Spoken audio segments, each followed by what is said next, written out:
With ACCV, it's really tapped into my leadership skills, tapped in and developed them and challenged them and built them. It's been a very interesting journey.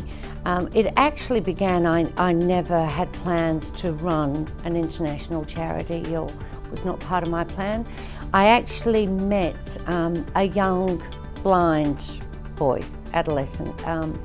So I was in Hanoi. I was asked to go and meet this young blind boy. He was up in the mountains and it was about 47 degrees in the shade or something. So we weren't, terribly thrilled at the idea, but we went. So we went up to this very rural rice village. There were no phones, so we couldn't let them know that we were going.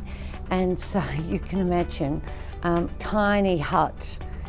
Most of them had never seen a Westerner, let alone a blonde, but there we were. And I can remember standing at the door of Kwan's family home, which was a little shack, and his mother was telling us, her fears, her worries for her child. I had a young translator with me.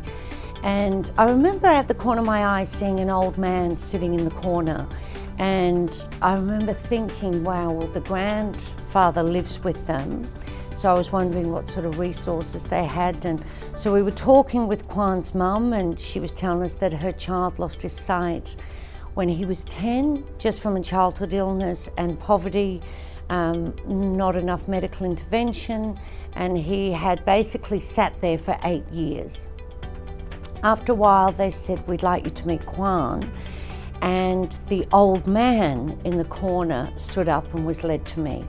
And it was life-altering for me. This was an 18-year-old boy that was living the life of an octogenarian. I lost sleep over it.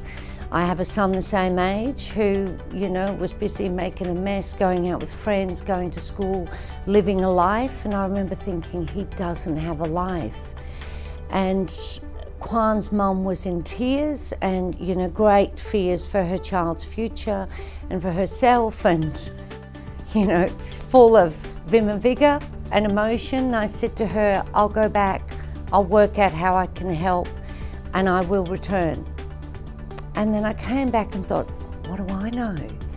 I think it's Richard Branson says, an opportunity comes along, you take it and then you work out how you're going to do it. So I really didn't know what I was doing, but I knew that I would help in some way or another. And so that was the beginning of ACCV. And so we ended up I developed an English language and IT course for blind people, which has been accepted by the Vietnamese government. It's now in 5 districts around Hanoi, and Kwan now has a job and friends, and he likes going out. He supports his mum, he loves karaoke, and he's really built his life and his own leadership skills. He understands that he needs to actually push and to develop himself and his own self-awareness, which is what leadership is.